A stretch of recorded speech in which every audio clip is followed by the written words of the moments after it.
വരൂ വരയ്ക്കാം. ഒരു തത്തമ്മയെ വരച്ചാലോ? ആദ്യം ഇങ്ങനെ വരച്ച് ഉണ്ടല്ലോ, ഇങ്ങനെ വരച്ചു. അത് കഴിഞ്ഞ് ഞാൻ കഴുത്ത് വരയ്ക്കാനുള്ള പരിശ്രമമാണ് കേട്ടോ. ഇങ്ങനെ അങ്ങനെ കൊണ്ടുവന്നിട്ട് ഇങ്ങനെ വരച്ചു. ഇനി തത്തമ്മയ്ക്ക് ചുണ്ട് വരയ്ക്കണമല്ലോ. തത്തമ്മയുടെ ചുണ്ട് വളഞ്ഞതാണേ. അപ്പം ഇത് ഇവിടെ വന്നിട്ട് ഇങ്ങനെ വരച്ച്, തത്തമ്മയുടെ ചുണ്ടിന് ഇങ്ങനെ വളവുണ്ട്, ഇങ്ങനെയുണ്ട്, ഇങ്ങനെയുണ്ട് കേട്ടോ. തത്തമ്മയുടെ ചുണ്ട് ഇങ്ങനെ വളച്ച് വരച്ച്, ഇനി കണ്ണ് വരച്ച്. ഇനി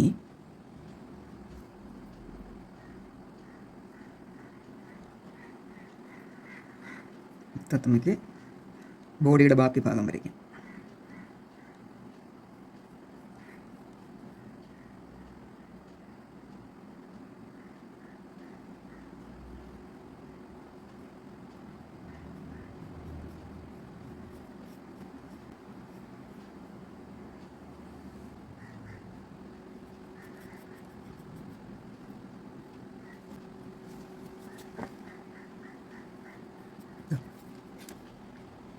ആദ്യം ഇതിങ്ങനെ വരച്ച്,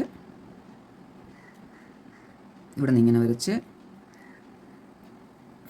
ഇതാണ് നമ്മൾ ആദ്യം വരയ്ക്കുന്നത് കണ്ടല്ലോ.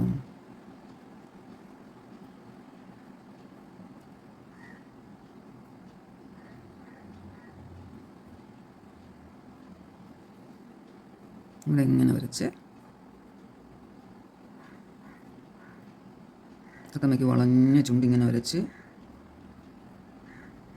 ഇങ്ങനെ വരച്ച്, തത്തമ്മയുടെ ബോഡി ഇങ്ങനെ വരച്ച്, ഇവിടെ നിന്ന് വാല്.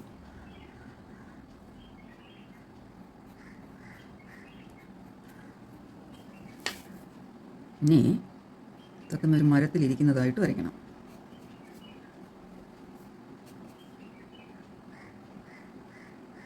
അതിന് കറക്റ്റൊന്നും ആവില്ല, എന്നാലും നമുക്കിങ്ങനെ മരത്തിൽ പിടിച്ചിരിക്കുന്നതായിട്ട്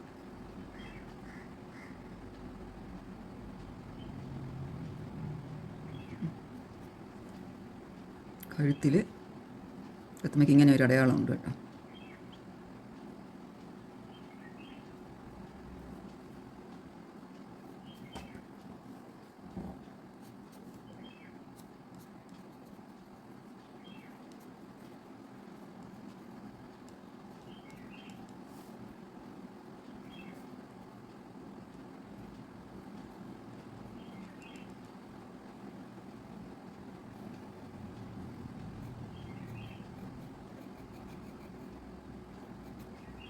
അപ്പോൾ ഞാൻ ഒന്നുകൂടെ പറയാം.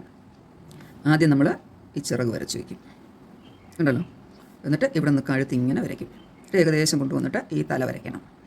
തലയും കഴുത്തും ഇങ്ങനെ വരച്ചിട്ട് തത്തമ്മയുടെ ചുണ്ടിന് വേണ്ടി ഇങ്ങനെ, ചുണ്ട് വളഞ്ഞ ചുണ്ടാണ്, അതിന് വേണ്ടിയിട്ട് ഇങ്ങനെ നമ്മൾ വരയ്ക്കും ഉണ്ടല്ലോ. എന്നിട്ട് ഇത് വരച്ച് ബോഡി പൂർത്തിയാക്കും. അടിയിൽ നിന്ന് അടുത്ത വാല് വരയ്ക്കണം. ഇങ്ങനെ വരച്ച് ഇങ്ങനെ ഇങ്ങനെ ഇങ്ങനെ അടയാളപ്പെടുത്തി കണ്ണടയാളപ്പെടുത്തണം. തത്തമ്മയുടെ കഴുത്തിലൊരു ചുമന്ന അടയാളമുണ്ട്, അത് മാർക്ക് ചെയ്തു. കാല് വരച്ച് മരത്തിലിരിക്കുന്നതായിട്ട് കാല് വരച്ച്, മരത്തിൽ പിടിച്ചിരിക്കുന്നു. പിന്നെ മരവും കൊച്ചു ചെടിയും വരച്ച് വെച്ചു, രണ്ടിലയും വരച്ചു. ഓക്കെ, തത്തമ്മയായില്ലേ?